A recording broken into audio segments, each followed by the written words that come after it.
Linguagem C++, criada pelos alunos Bernardo Viezus e Varley Seider. Introdução a C++. O C++ foi desenvolvido por Vinardi e Strupzer no ano de 1980, como uma extensão da linguagem C. O seu objetivo é implementar funcionalidades de programação orientada a objetos. Ele foi inspirado pelo Simula 67, uma linguagem voltada para simulações que já introduziu conceitos importantes, como abstração. O C++ trouxe novos recursos para facilitar a criação do software, com foco em modularidade e reutilização do código. O C++ foi oficialmente introduzido ao público em 1983. Inicialmente, ele manteve total compatibilidade com o C, o que facilitou sua adoção, já que programadores de C podiam gradualmente aprender e usar os novos recursos sem abandonar seu conhecimento anterior. A linguagem C++ está entre as 10 no mundo mais utilizadas em 2024, sendo utilizada por 23% das pessoas desenvolvedoras, de acordo com os dados do Statista.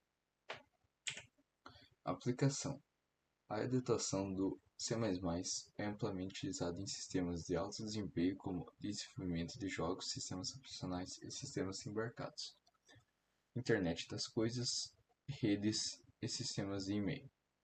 O C++ foi uma das linguagens usadas pela Microsoft para desenvolver o sistema operacional Windows. Desempenho: o C++ é uma linguagem compilada de alto desempenho, adequada para sistemas que exigem eficiência. Características do C++. Compilação e tipagem. O C++ é uma linguagem compilada. O código-fonte é convertido diretamente em código de máquina antes de ser executado. Possui tipagem estática, o que significa que os tipos de variáveis são verificados em tempo de compilação. Coletor de lixo e gerenciamento de memória. O C++ não possui coleta de lixo automática, como Java ou Python. O gerenciamento de memória é feito manualmente, o que oferece maior controle, mas também aumenta a complexidade. Classes e objetos. Para a criação de um arquivo em C++ é usada a extensão .cpp.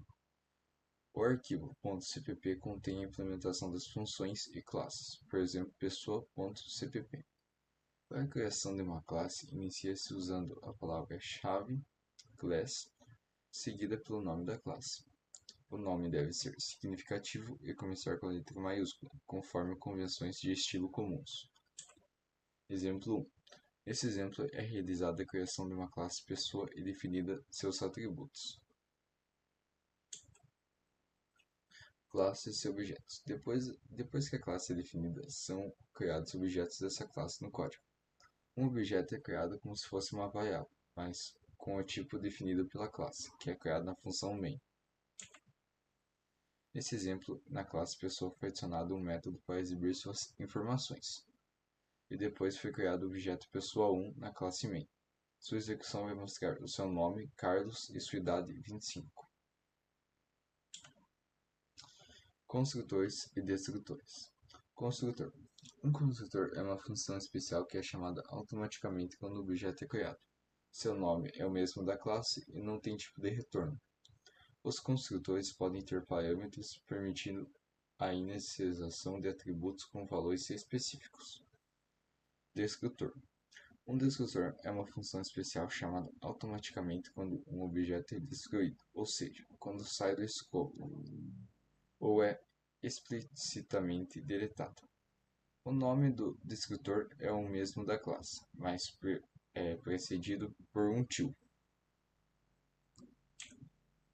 Exemplo 3. Esse exemplo foi criado um construtor para inicializar os objetos com o mesmo nome da classe e é feita a criação do destrutor com o mesmo nome da classe, só que com o til antes do nome da classe. Encapsulamento. Encapsulamento é um dos principais fundamentos da programação orientada a objetos, que consiste em restringir o acesso de direitos a alguns dos componentes de um objeto e expondo apenas o que é necessário. Em C++, o encapsulamento é implementado através do uso de modificadores de acesso, private, protect e public. Atributo public. Classe pessoa tem atributos públicos, permitindo o acesso direto a nome e idade de fora da classe. Atributos privados. Classe pessoa tem atributos privados. Os dados, nome e idade não podem ser acessados diretamente de fora da classe. Atributos protegidos. A classe pessoa tem atributos protegidos. Isso permite que uma classe derivada acesse nome e idade, mas não permite o acesso direto de fora da classe. Operador TIS. O operador TIS do C++ é semelhante ao do Java. No C++ é usado para diferenciar parâmetros ou variáveis locais com o mesmo nome e retornar um ponteiro para o objeto atual. Para usar o operador TIS em C++, é utilizado TIS menos símbolo maior, atributo, como no exemplo abaixo. Getters e setters. Getters. Um método que permite acessar o valor de um atributo privado. Geralmente, o nome do método começa com get seguido pelo nome do atributo. Setter. Um método que permite modificar o valor de um atributo privado. O nome do método começa com set seguido pelo nome do atributo. Exemplo 5. Nesse exemplo é feita a criação dos métodos de acesso, getters e setters, de uma classe, que tem seus atributos privados. O método set é usado para modificar a variável e o método get permite que consiga acessar a variável. Agora vamos começar a falar sobre os atributos e métodos em C++. No C++, os atributos e métodos são os elementos básicos que formam uma classe. Atributos nada mais é do que variáveis associadas a uma classe, responsáveis por armazenar o estado ou as propriedades de um objeto. Por exemplo, na classe carro, apresentada no slide, os atributos marca, modelo, ano e velocidade representam as características de um carro. Eles determinam também o que define cada objeto dessa classe no código, no programa. Já os métodos são as funções que descrevem os comportamentos dos objetos. No exemplo, a gente tem o método acelerar e frear, que representam ações reais que um carro pode realizar, pode fazer no nosso dia a dia.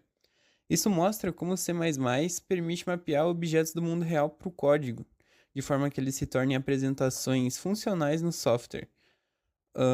Além disso, também há métodos mais genéricos que servem para interagir com os atributos de forma controlada, como já falado dos getters e setters, né?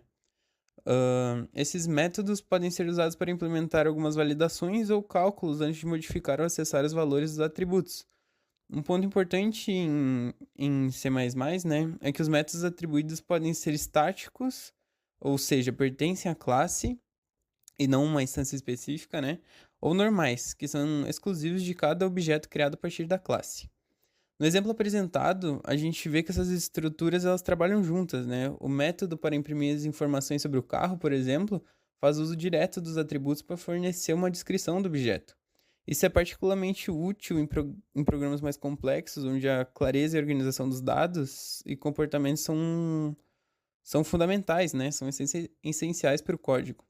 Em projetos maiores, a combinação de atributos e métodos bem definidos também permite a gente criar classes altamente reutilizáveis, promovendo a modularidade e legibilidade do código, A gente tem agora em herança que chegamos agora a um dos pilares mais poderosos de programação orientada a objetos, esse conceito permite a gente criar novas classes baseadas em classes existentes, reutilizando e estendendo atributos e métodos de forma mais eficiente, onde a gente consegue reciclar bastante coisa, no C++, a herança é usada para estabelecer algumas relações hierárquicas entre as classes. Por exemplo, você pode ter uma classe veículo, como base, e dela você vai derivando outras classes, como carro, moto, busão, essas coisas.